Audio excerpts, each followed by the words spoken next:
Yeah. Hello everyone. Welcome to Unacademy. Let's crack NEET PG. I'm Dr. Shilpa Dinesh. I'm a practicing pediatric consultant and an educator in Unacademy. I have an experience of teaching undergraduate and postgraduate medical students. I have done my MBBS and MD from Rajiv Gandhi University of Health Sciences. So today we'll be discussing about hemolytic anemia. So basically, what is hemolytic anemia? What is the pathology of hemolytic anemia? And the classification of hemolytic anemia. This is what we are going to study, out of which today we'll be discussing the hereditary spirocytosis, and we'll be discussing paroxysmal nocturnal hemoglobinuria. So these are the topics what we are going to discuss today. Okay, so before that, I would want to talk a little bit about Unacademy. Unacademy is India's largest online learning platform, and there are a lot of benefits you can avail from this platform. Firstly, the daily life classes. So there are various educators in this platform, and they have regular classes happening in this platform. Okay, so you can attend your favorite educator's class, ask your questions, and these doubts will be immediately answered in the live chat box. Also, the structured course. So what does that mean? So here you have to, whenever you're preparing for your entrance exam, you have to plan your preparation really well. So by the time you give your entrance exam, you would have to revise so well that it becomes very easy for your exams. So here in Unacademy, all our courses are structured in line with your exam syllabus to help you study best for your preparation. Next is the live tests and quizzes. So once again, when you're preparing, you need to analyze yourself. You need to evaluate yourself. You need to know what are your strong areas, what are your weak areas. So once you know that, you can concentrate on the topics which you are not so strong at, right? So that is possible if you attend more and more live tests and quizzes. So here in Unacademy, there are regular live tests and quizzes happening, and this will help you to analyze your performance better, and you can concentrate on the topics which you are not very strong at. Next is the unlimited access. So once you subscribe to the subscription, you get unlimited access to all the classes. So especially the subscription which is exclusive to the Unacademy Plus students. So once you subscribe to the subscription, you get access to all the classes. Even if you have missed the live class, you can go back and watch the recorded classes again and again, all in the comfort of your home, in the comfort of your own device. Okay, so these are the top educators in the platform, and they have regular classes happening, so you can go and attend their classes as well. So all the 19 subjects which are required for your NEET PG preparation are taught in this platform. Okay, and this is the NEET PG subscription package. So as you can see, the NEET PG subscription package varies from 1 month to 2 years, right? So I would suggest the 1 year or the 2 year subscription, especially to the students who are in their third year, final year, or in their internship. Okay, and for the ones who are giving their NEET PG 2021, for them the 6-month subscription would be sufficient. Okay, the 6-month subscription costs you 20,000, and using my code Shilpa 10, you get a 10% discount. One second, you get a 10% discount. Okay, and it will come up to 18,000.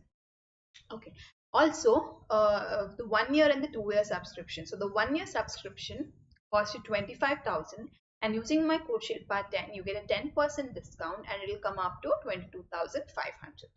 The 2 year subscription costs you 30,000. Using my code Shilpa 10, you get a 10% discount, and it will come up to 27,000.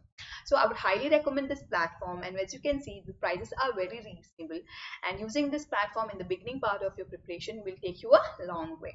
Okay, so let us start today's topic then, that is hemolytic anemia. So what is hemolytic anemia? Okay, so here hemolysis, so hemolysis occurs. Okay, so basically there is hemolysis, and that leading to anemia is called hemolytic anemia.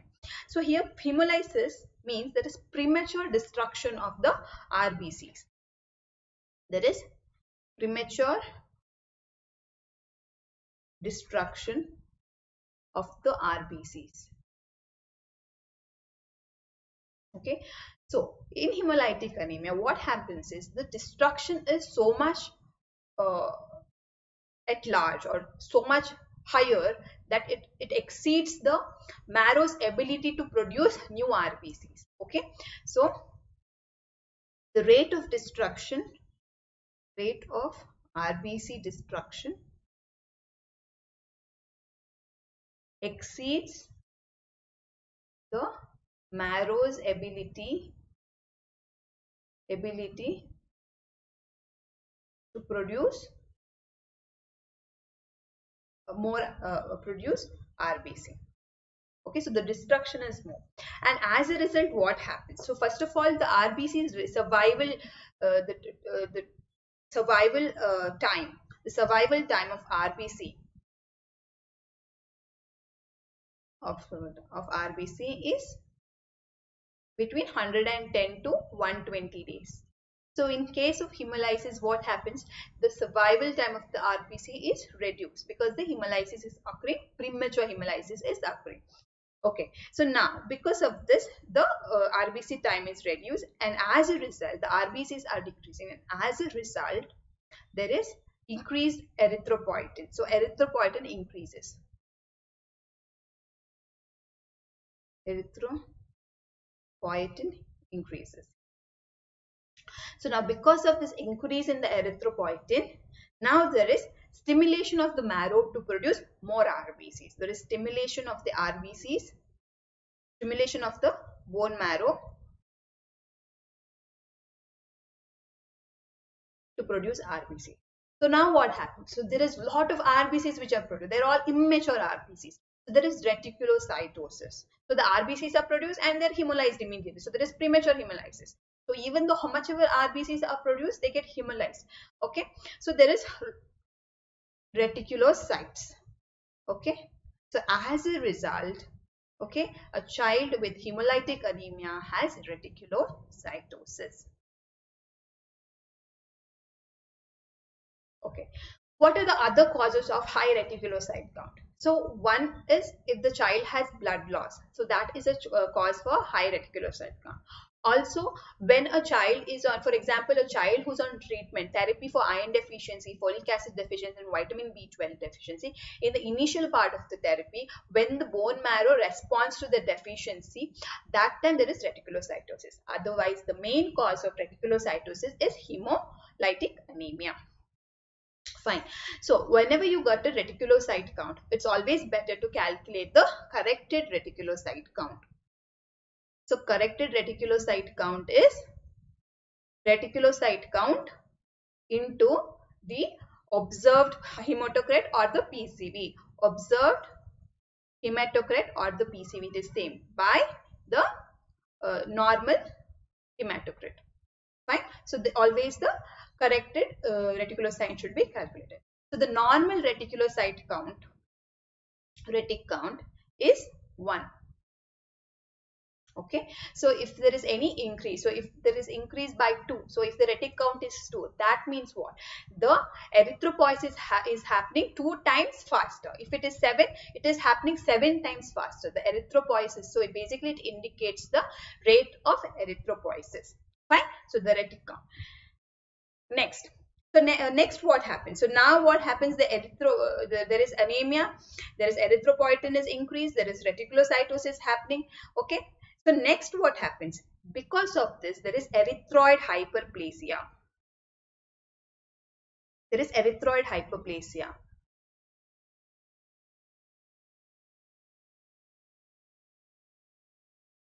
Especially in chronic hemolytic anemia. So now this erythroid hyperplasia is so much that it affects the medullary spaces. So now the medullary spaces will increase. Okay, in these children with hemolytic anemia, the medullary spaces increase at the cost of the cortical bone. So there is thinning of the cortical bone. Okay, now because of this erythroid hyperplasia, there is increase in medullary spaces. Medullary space. Okay, and as a result, children with hemolytic anemia have severe radiological findings. So can you tell me one example, one feature of thalassemia? In thalassemia, what kind of radiological picture of the skull do you all see? So you see the hair on end appearance. So what happens? So there is the outer outer cortical table and the inner cortical table. You can see the trabeculase like this. Okay, thin filament of trabeculase you see. So that gives the hair on end appearance in a child with thalassemia. So other features of this increase in the medullary space is the frontal bossing. So there is frontal bossing. Yes, crew cut or the hair on end appearance. Okay, crew cut also. But you should remember this hair on end appearance, the same thing. Yes, yes. Okay, so this is the feature you should know about. Next, what happens? So next, when this exaggerated degradation of RBCs, there is degradation of hemoglobin as well, right? So because RBCs are degraded, there is hemoglobin also degrading. So exaggerated degradation of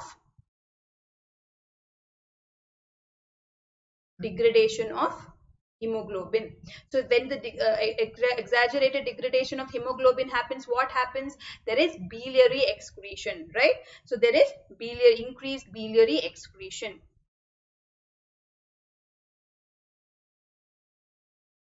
So when there is increased biliary excretion, there could be high urinary and stool urobilinogen. Another important thing is the the formation of gallstones. The formation of gallstones in a child with hemolytic anemia is because of calcium bilirubinate. Calcium bilirubinate gallstones. This calcium bilirubin gallstones in the child can occur as early as less than 4 years of age. Okay, so this can occur as early as less than 4 years of age. Okay, so this is a very important thing you should know. So because of the hemoglobin degradation, what happens? There is increase in the unconjugated bilirubin, and also there is increase in the lactate dehydrogenase. Okay, so this much you should remember. Next what happens? So now the heme is there. So heme is formed, right? So the heme binds to various heme binding proteins. So certain heme binding proteins are the haptoglobin, then there could be hemopexin. So what happens is, now there is, because of the degradation of the hemoglobin and the heme is formed, this heme binds to this proteins. So when they bind to the protein, this form, the conjugated form of hemoglobin is rapidly cleared in the plasma. Okay, so rapidly cleared. So as this goes on clearing, and the heme is more than these proteins, what happens? You can see heme in the plasma. So generally when the heme is produced, there is binding to this heme binding proteins like haptoglobin and hemopexin. So it can bind only till the limit it is there. So when it's so high, when the hemolysis is so high, when the heme is so high, haptoglobin and hemopexin won't be available to bind. So that time this heme is will be seen in the plasma. Okay, so when you centrifuge the blood, you can see the pinkish hue in the plasma. So this pinkish hue in the plasma indicates intravascular hemolysis.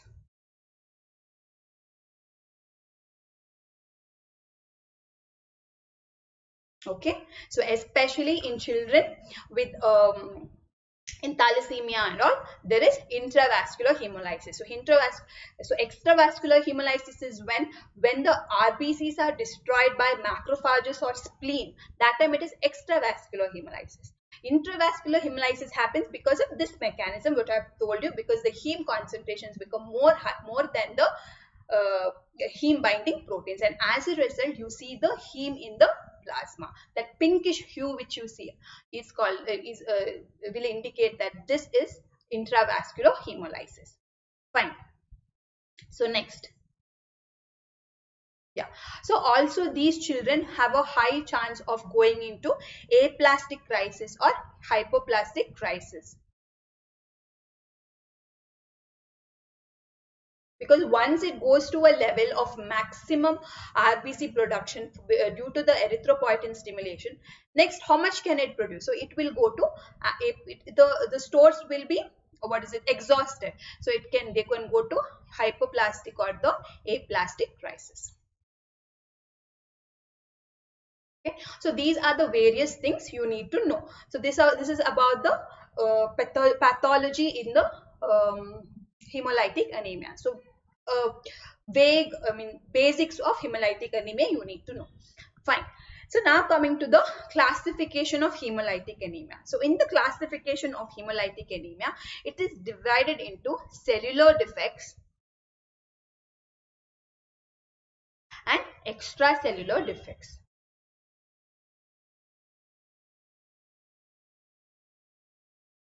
Okay, so in the cellular defects, there is the membrane defects. So tell me some examples for membrane defects.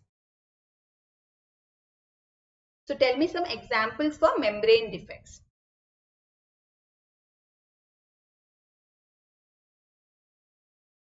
So in the membrane defects, you have to keep in mind the first very important membrane defect of the RBC is the hereditary spirocytosis, right? Hereditary spirocytosis.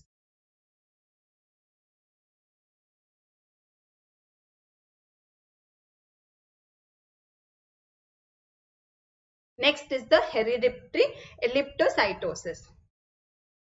Hereditary elliptocytosis. So all this you just keep in mind, cytosis. Then there could be hereditary stomatocytosis. Very good, Ganesh and Aparna. Very good. So the answer is hereditary. So that is the most common out of all. But I'm just writing it down over here. Let it stomatocytosis. Next is there could be paroxysmal nocturnal hemoglobinuria. So G6PD is not a membrane defect. It is an enzyme defect. Okay. It is an enzyme defect. Pyruvate kinase D is an enzyme defect. So right now we are talking about membrane defects. So next comes the enzyme defects.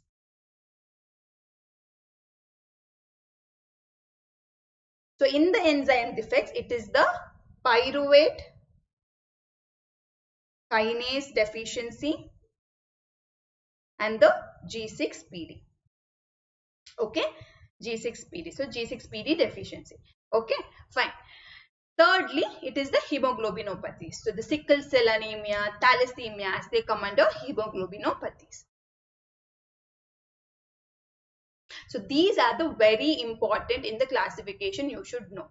Okay, so this you have to keep in mind. Okay, so pyruvate kinase deficiency and the G6PD is a enzyme defect. Okay, enzyme defects leading to hemolytic anemia. So what are the extracellular defects you have to keep in mind?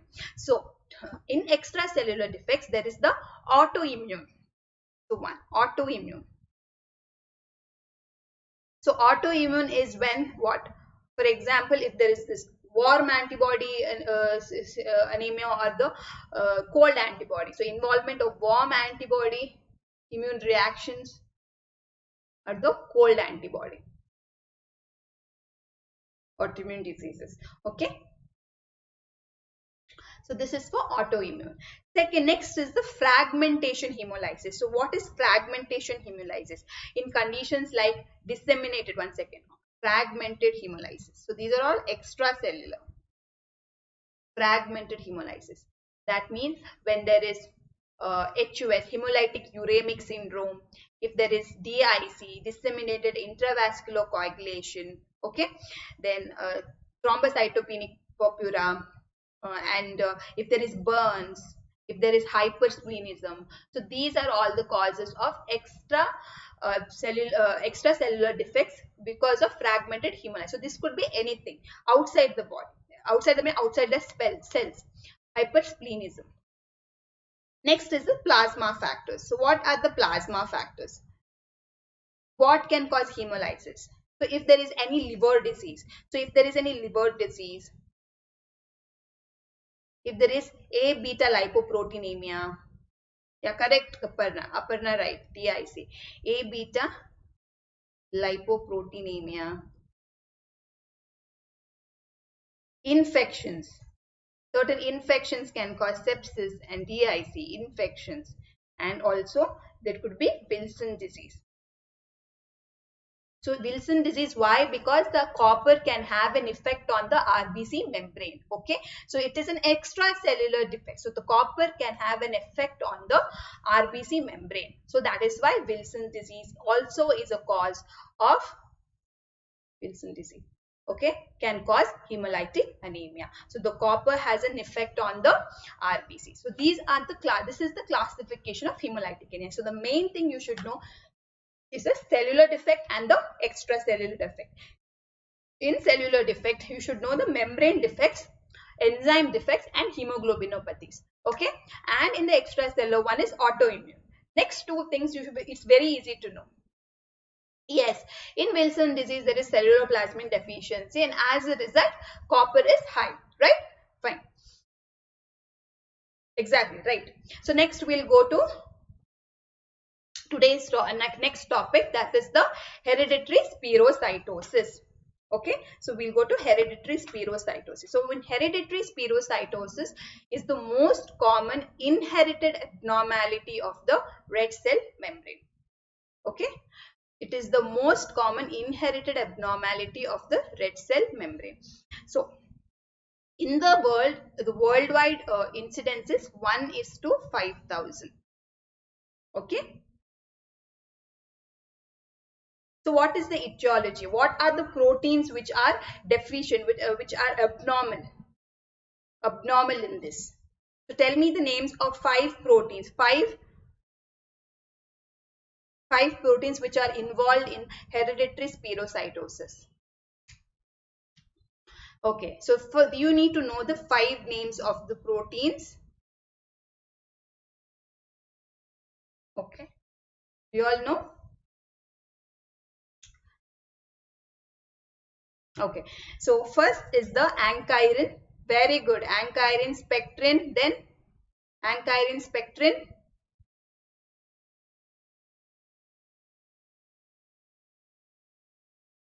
Yes, band 3, protein 4.2, then one more. In the spectrin there is alpha spectrin and the beta spectrin. Okay, ankyrin, band 3, beta spectrin, alpha spectrin,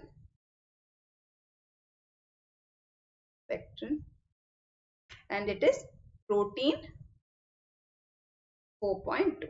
Okay, so you should remember these five. So the inheritance of hereditary spirocytosis is, what is the inheritance of hereditary spirocytosis? The inheritance is autosomal dominant mostly, but in a small chance, small percentage, there could be autosomal recessive. Okay, so autosomal dominant is the main presentation. In a small proportion, it could be autosomal recessive.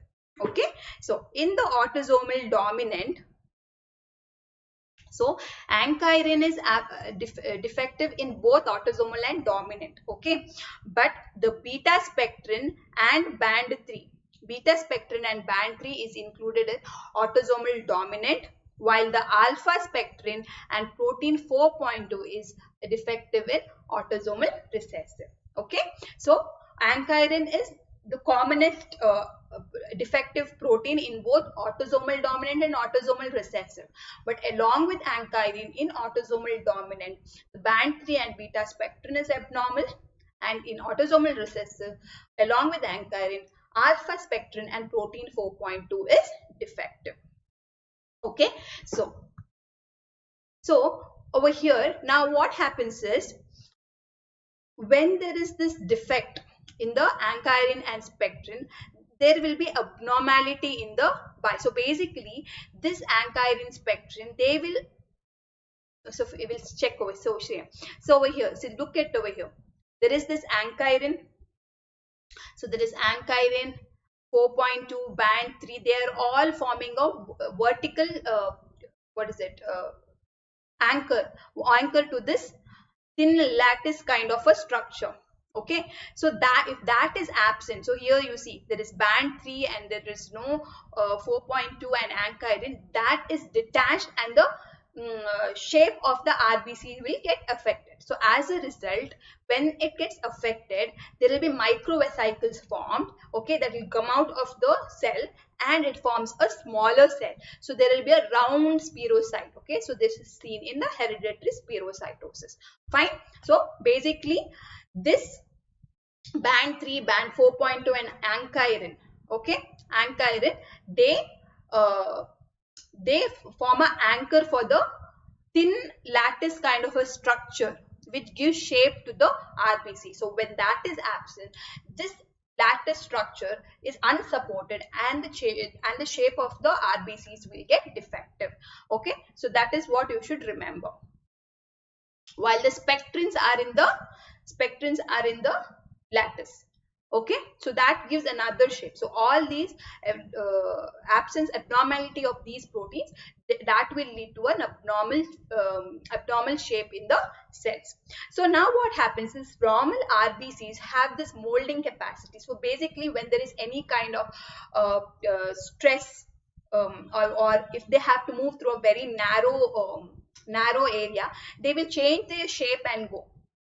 But what happens in hereditary spirocytosis is that is spherical, that is not able to change the shape to go through to the spleens. So when it goes to the splenic cords to reach the spleen, it is not able to change the shape, okay, because of the narrow space, and as a result this spirocyte gets destroyed in the spleen. They get prematurely destroyed in the spleen. Fine. So this is what you should know. So basically this is the main thing, the supporting structure of the, one second. Hello. Okay.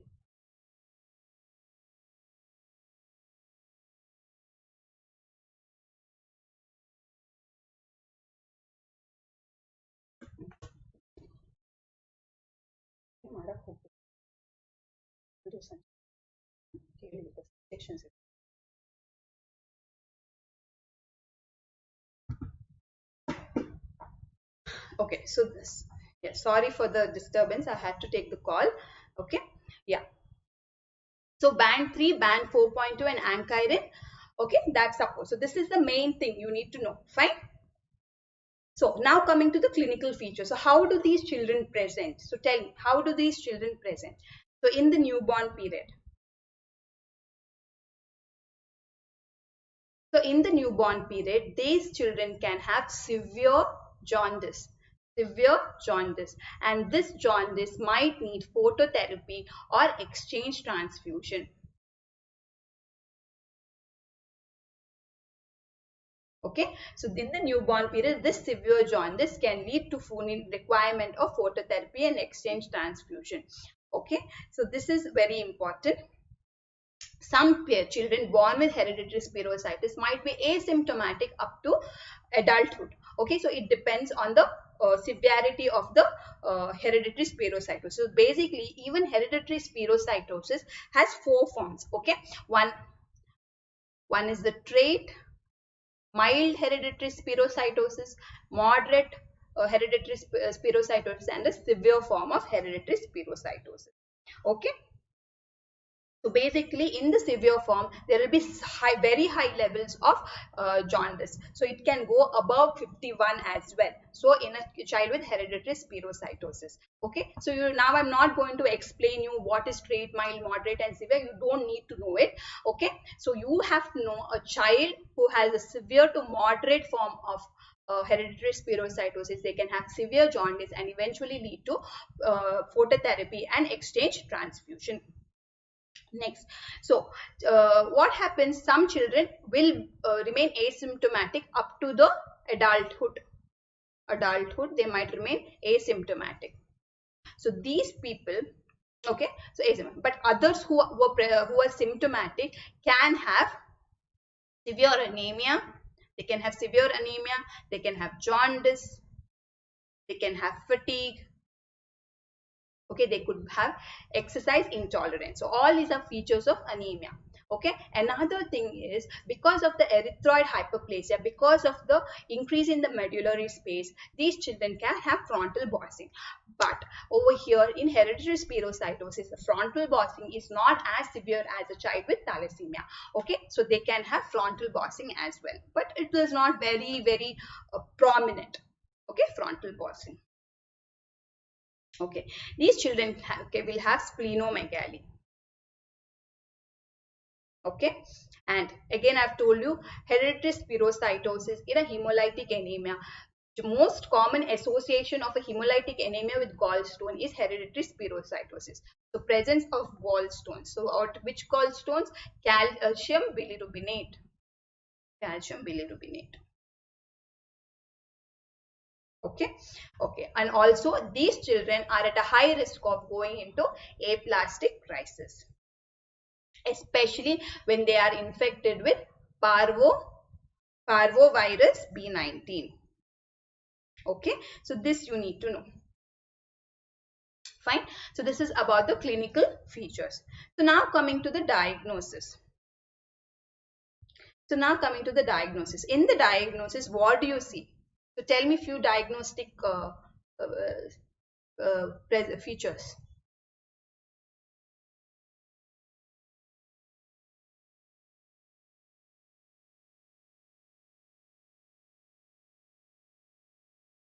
So the diagnostic features, first thing is this is a hemolytic anemia. There will be anemia. Okay, first anemia. So anemia will be somewhere between 6 to 10 gram per deciliter. Okay, there will be indirect hyperbilirubinemia or unconjugated hyperbilirubinemia. There will be reticulocytosis. Right, so this itself should give you a clue that this is a, yes, MCV is reduced, MCHC is increased. Very good, very good, very good. Yes, MLI means what? It is the flow cytometric EMA you're talking about. RDW is increased. Very good. Right. Right. MCV is decreased. RDW is increased. MCHC is increased. Okay. So MCHC, because the hemoglobin concentration looks more concentrated in a child with hereditary spirocytosis. Okay. When you get a plasma peripheral smear, what do you see? Peripheral smear, what do you see? You see, yes, okay, very correct you're talking about. So I will come next to that, Ganesh. Okay, so peripheral smear will show spirocytes. So it will show spirocytes, and there is hyperchromia. So there is hyperchromia of the,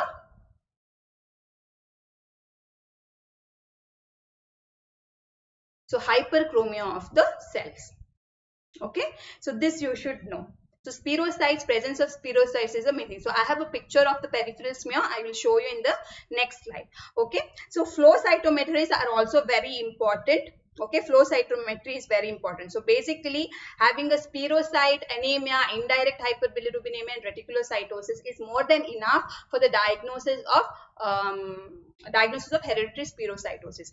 But if the diagnosis is uncertain, then you should go for flow cytometry EMA, that is EMA is eosin 5 melamide. Just remember flow cytometry EMA, you don't need to know so much, but I'm just telling you so that it will help you.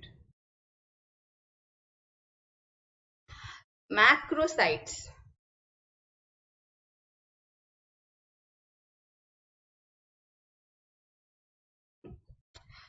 So basically there is a varying stages of cells, but don't take it as macrocytes. Okay, leave it, you will only confuse. Okay, flow cytometry EMA will be there. Next is the osmotic fragility test. Okay, so osmotic fragility test is not very specific, but you should know about the osmotic fragility test. So how do you do osmotic fragility test? So how do you do osmotic fragility test?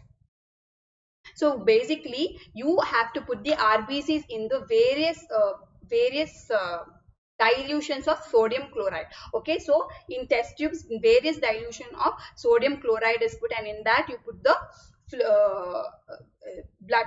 Okay, and this RBCs will swell. Okay, this RBCs will swell and they will rupture.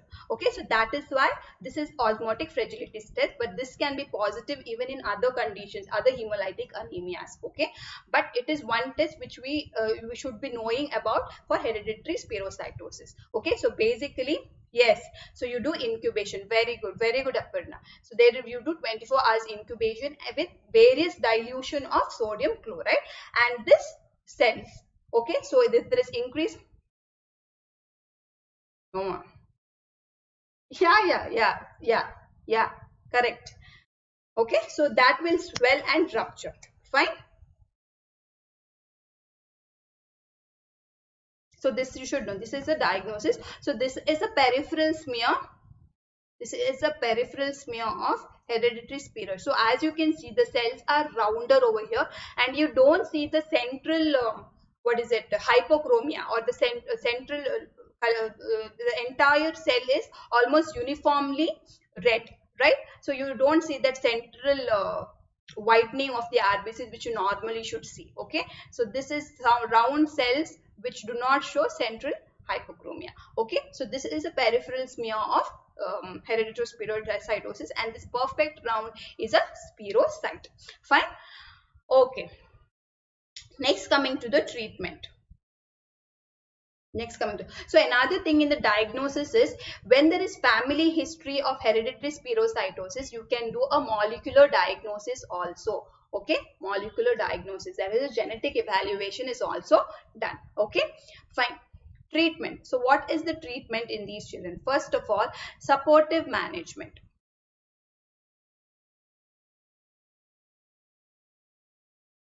What is reduced, this one, Ganesh?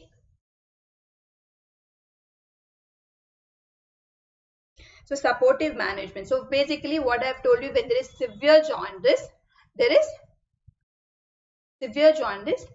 you need phototherapy and exchange transfusion, right? So phototherapy, exchange transfusion is done. So basically these children should only be monitored. Some children will require blood transfusions regularly. Okay, after around 1 year of age, the blood transfusion requirement will reduce. Okay, so requirement of blood transfusion is seen in the first few months of life. Okay, so these children have to be observed annually. So a hematologist. Okay, yes, correct. Okay, so blood transfusion should be done. Next, what happens?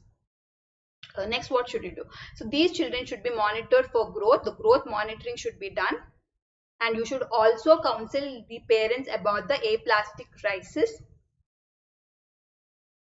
And the next, in severe conditions, you go for splenectomy. But splenectomy is done only after the age of 6 years, because a child might get invasive infection even after splenectomy, and as a result it is should be done after 6 years. Okay, but as much as possible splenectomy is avoided. Yes, folic acid, very good. Folic acid supplementation is very important.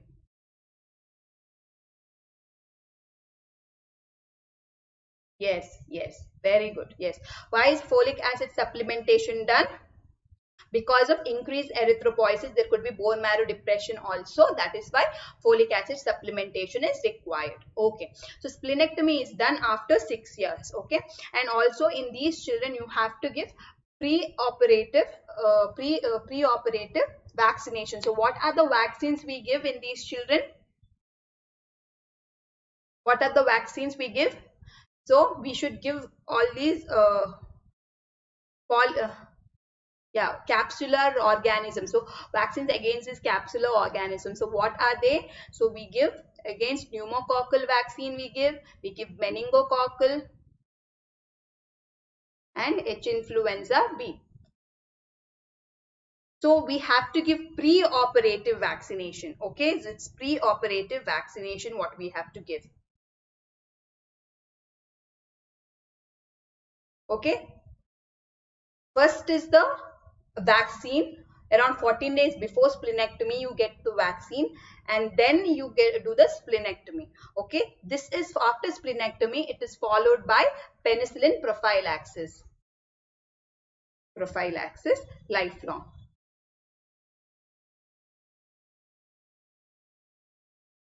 Yes. Yes, pneumococcal, meningococcal, and H influenza B are the vaccines which are given. That you should know. Very good, Aparna. Fine. So this is about the management of paroxysmal hereditary spirocytosis. So now we'll talk about the paroxysmal nocturnal hemoglobinuria. Okay. So what is paroxysmal nocturnal hemoglobinuria? Yes, so vaccination is given to reduce the risk of sepsis. But again, after splenectomy, even after you give vaccination, there is these children are still highly susceptible to infection. So that is why splenectomy is as much as possible is avoided. So it's only given in severe hereditary spirocytosis and in moderate spirocytosis, hereditary spirocytosis, where they require recurrent increased need of blood transfusion. Only in such cases they do splenectomy, or else they actually in mild cases or in the moderate case which doesn't require too much blood transfusion, you can still wait and not do a splenectomy. Supportive therapy is enough. Okay. Fine. So now it's coming to paroxysmal nocturnal hemoglobinuria. So basically, paroxysmal nocturnal hemoglobinuria occurs because, yes, it's the last resort. Yes, occurs because it is an acquired membrane defect. Acquired membrane defect secondary to the mutation to the stem cells, myeloid stem cells. Okay, so in the iron deficiency anemia class, I had told you about how the myeloid cells, myeloid progenitor stem cells and the lymphoid stem cells are formed, right, from the hemangioblast. So like that, this myeloid stem cells are affected. So there is acquired membrane defect secondary to the mutation that affects myeloid stem cells. Remember, myeloid. So the myeloid stem cell is affected, and as a result, the progenies of these cells will be abnormal. Okay. Now, the gene which is affected is the mutant gene is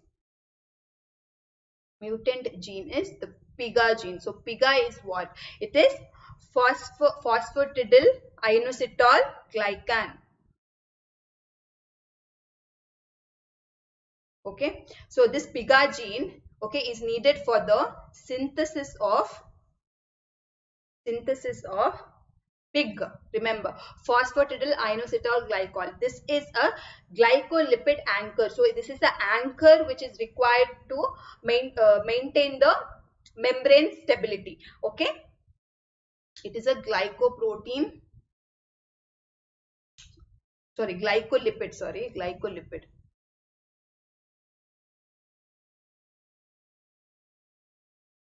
Glycolipid protein. Okay, so now because of the absence of this phosphatidyl inositol glycol, what happens?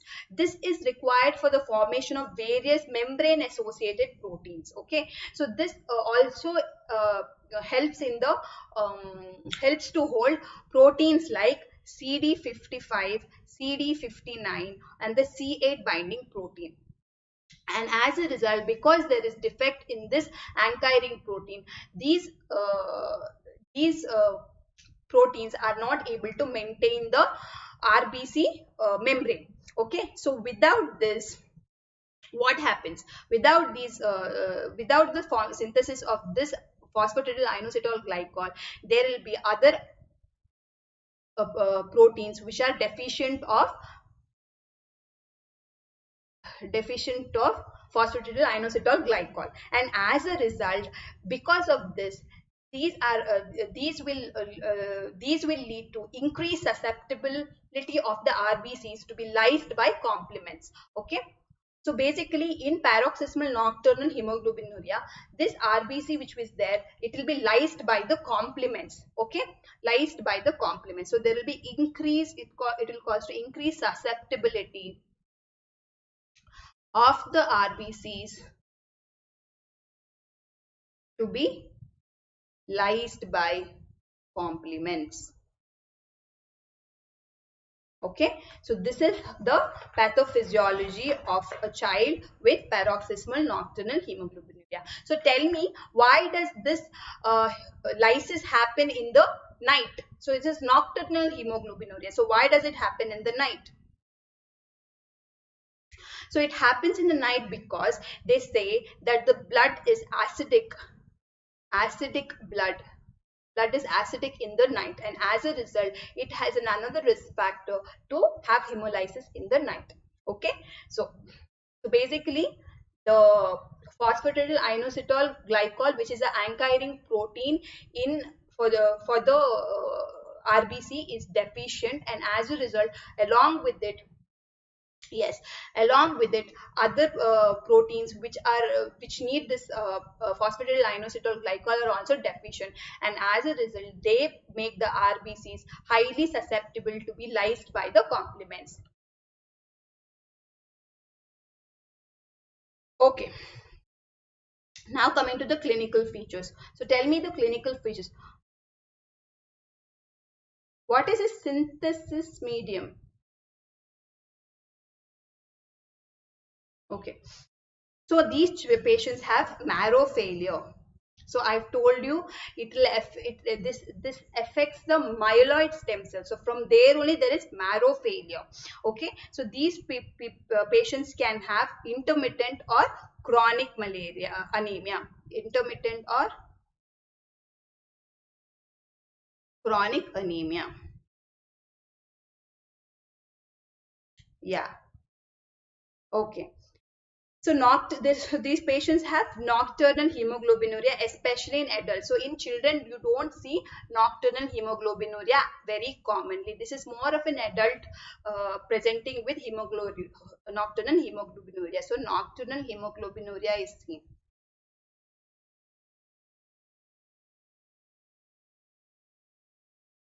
Okay, seen more in adults. Yes, pancytopenia can be there. Hemoglobinuria is there. Thrombosis and thromboembolism can happen.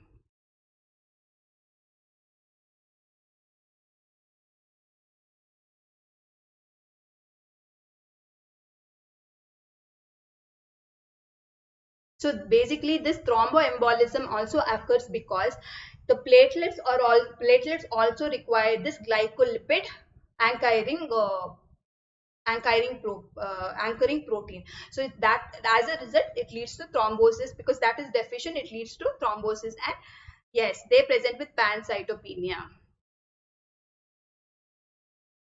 Okay, this thrombosis can lead to Budd-Chiari syndrome. They can obstruct the hepatic veins. Okay, they can go to a Budd-Chiari syndrome.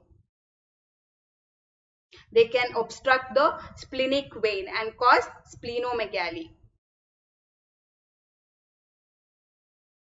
Okay, they obstruct splenic vein, while Budd-Chiari, I have told you in the last class, it is hepatic vein, obstruction of the hepatic vein. Okay, so pancytopenia will be there. So mostly, yeah. Another thing is some patients might wake up with severe headache as well. Okay, so here the mortality in these children is because of the aplastic anemia or because of the thrombotic complications. Thrombotic complication. Okay, fine, done. Fine. So next, what are the laboratory findings in these children? So very one feature you should know about this is there is hemosiderunuria. Okay, there is hemosiderin in the urine. Okay, hemo.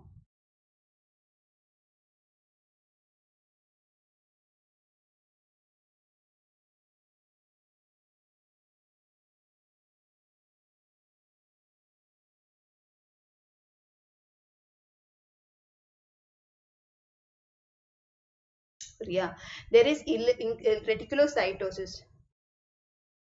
Myelodysplastic syndrome you are saying, is it? See, in PNH they don't go to myeloid leukemia. Okay, yeah, So you're talking about myelodysplastic syndrome. They can go for a syndrome, but this acute myeloid leukemia is rare in a child with PNH. Okay, Ganesh? Okay. So next, increased reticulocyte count.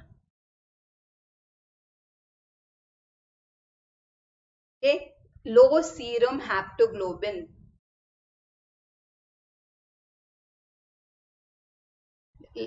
LDH will be increased. Okay, so the anemia is normocytic anemia.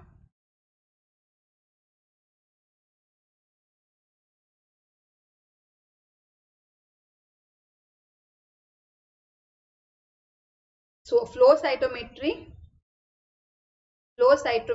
is the best diagnostic tool. Okay, so flow cytometry is the best diagnostic tool. So this much you remember. Ham test. So what is ham test? You tell me. No, I don't know. Ham test.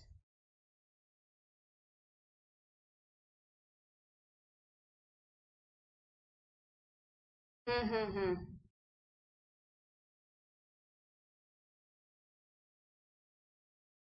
Okay, okay, yeah. So the hemolysis by they've told it is a serum lysis hemolysis. Okay,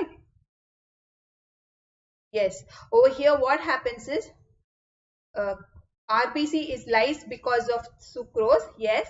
But when they ask for the best tool for diagnosis is flow cytometry. Before, yes, they used to do this classic RBC hemolysis, that is the sucrose hemolysis, yes.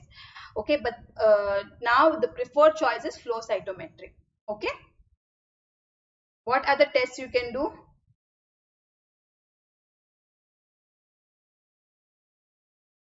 Yes, correct, Aparna. Right. What are the tests you can do? So there is another test called as the fluorescent labeled aerolysin. I don't think you need to know this aerolysin testing. So this will increase the sensitivity and cause hemolysis. Okay, sensitivity to the glycoinositol phosphatidylate anchors. So this is the best test. Remember the ham test. That is one you should know. Ham test. Okay, correct what you said. Okay, finally the treatment. So tell me the treatment.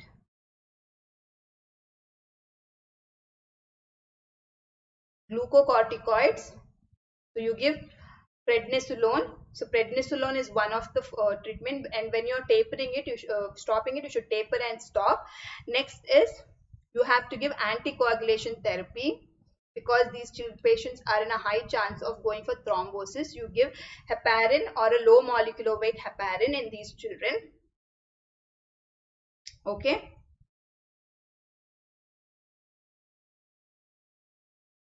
Iron therapy should be given in these children because they lose a lot of iron in the form of hemosiderin in the urine. Okay, so other drugs are uh, to treat the bone marrow failure, to treat the marrow failure. The other drugs which we use are cyclosporin. No, not cyclosporin. So growth factors. So growth factors like the erythropoietin and the granulocyte colony stimulating factor. Okay, so that is used. Antithymocyte globulin is used.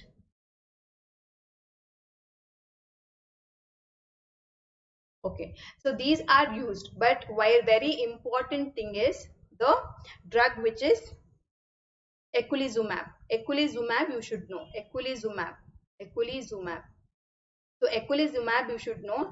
This is the drug which is a which is a monoclonal antibody against the complement C5. Okay, so basically this lysis happens because of the complements, right? So this eculizumab is a monoclonal antibody against the complement C5. Okay, so this you should remember, eculizumab. And the other form, other important treatment is the hematopoietic stem cell transplant. So this is very important in children, because in children the duration of therapy with eculizumab is very long. So we prefer a hematopoietic stem cell transplant in children. Okay, so eculizumab is a drug which is used, should remember, and hematopoietic stem cell transplant. Glucocorticoids and anticoagulation, if you remember, is very good, and iron therapy because of the loss of hemocysteine in the urine. So this much you should know. Fine. Okay, so now we'll do a quick revision of today's topics.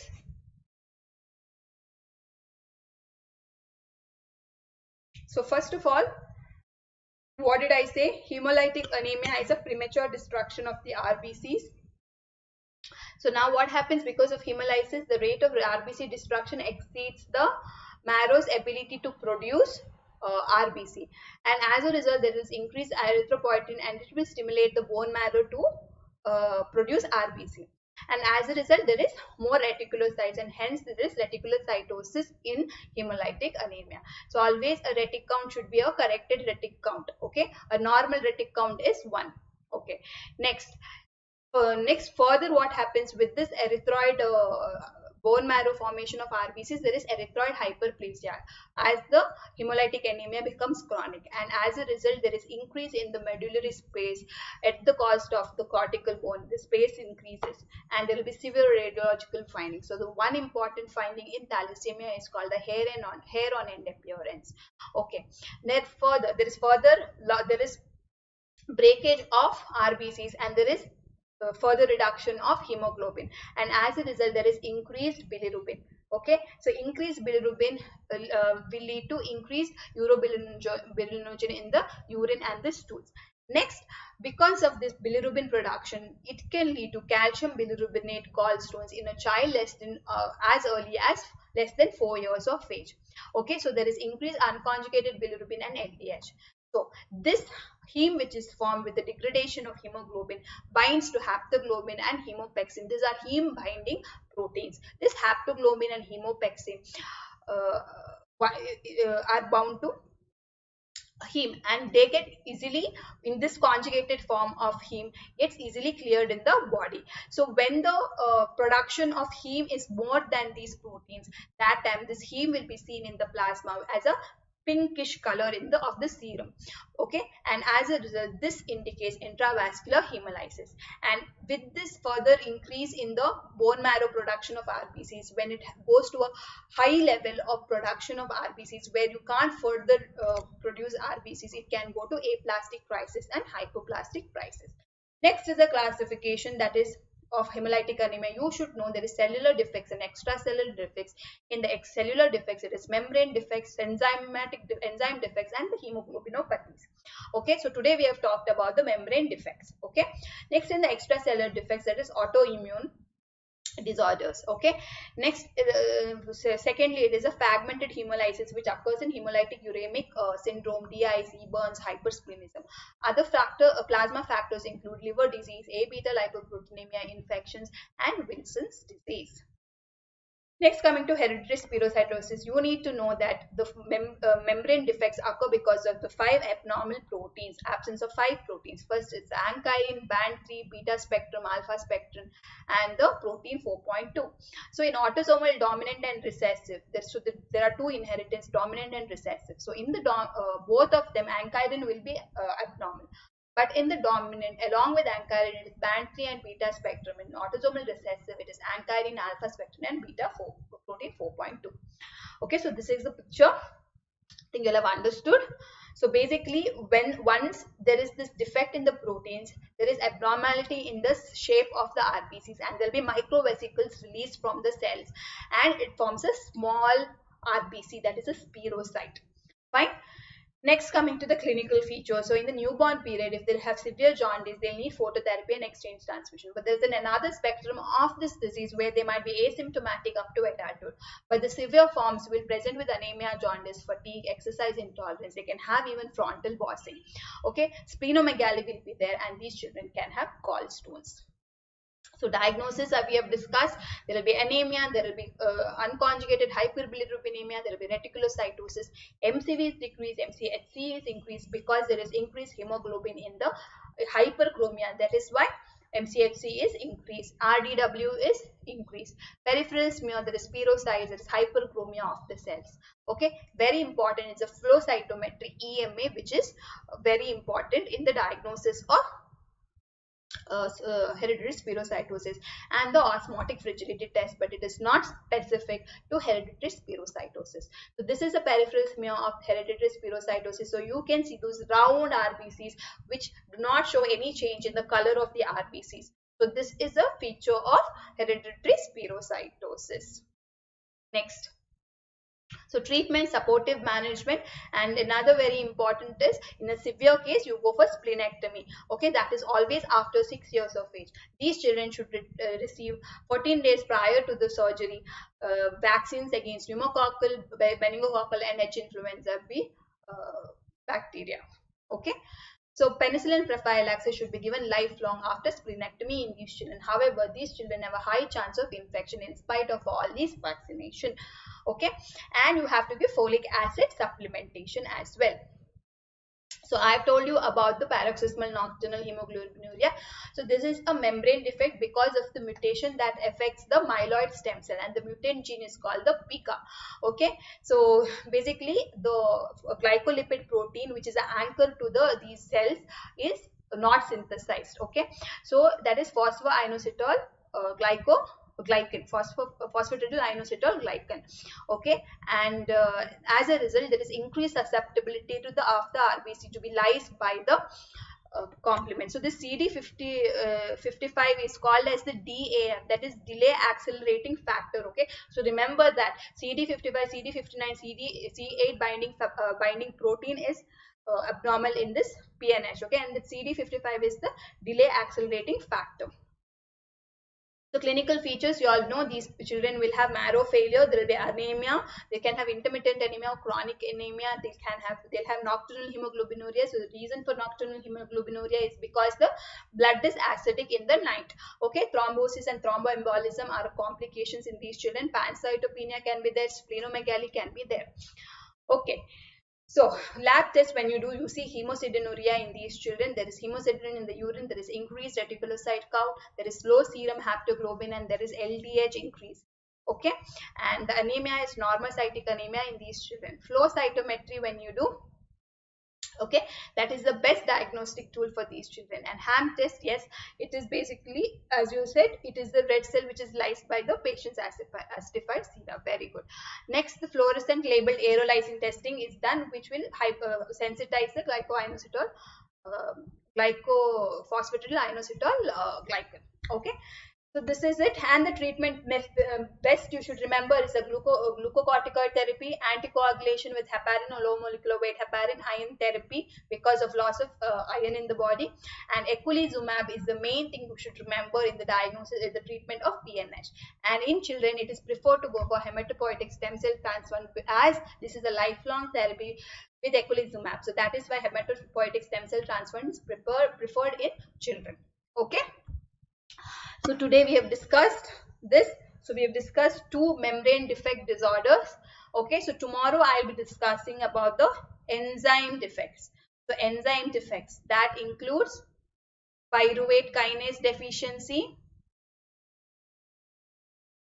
and I'll be discussing about G6PD. So that is tomorrow's class. Okay, yeah, tomorrow at 1 p.m. Wednesday at 4 p.m. I'll be discussing rheumatological disorders part 2 in the Unacademy app. Rheumatological disorders. So this is part 2. So we've already discussed juvenile idiopathic thrombocytopenic juvenile idiopathic arthritis. We have discussed SLE and congenital lupus. So on the Unacademy platform on Wednesday at 4 p.m. we'll be discussing juvenile dermatomyositis, scleroderma, we'll be discussing Sjogren's syndrome and Behçet's disease. So 4 diseases. After that, in our next class, maybe on Friday 4 p.m. in the Unacademy platform, I'll discuss Kawasaki disease. Kawasaki disease. Okay. So like this, we'll try to finish all the rheumatological disorders. Yeah, thank you Aparna and Ganesh. Thank you so much for attending the class. So finally, before I leave, I always say study daily. That is very important. Avoid social media and sleep early and wake up early. It will help you to remember your topics, whatever you have studied the previous day very well. Because the main important thing about your preparation is retaining what you study. So you will remember, yeah, you will read, yes, you will study, yes, you should remember. So remembering is the main thing. So that is why I always discuss with friends like who are preparing, like half an hour per day. That will help you all to remember better. Okay, yeah. And another thing, if you are subscribing to the subscription, use my code Shilpa10 and get a 10% discount. It will help me to remain in this platform for a longer time. Okay, so thank you, good luck, stay healthy, stay safe. Okay.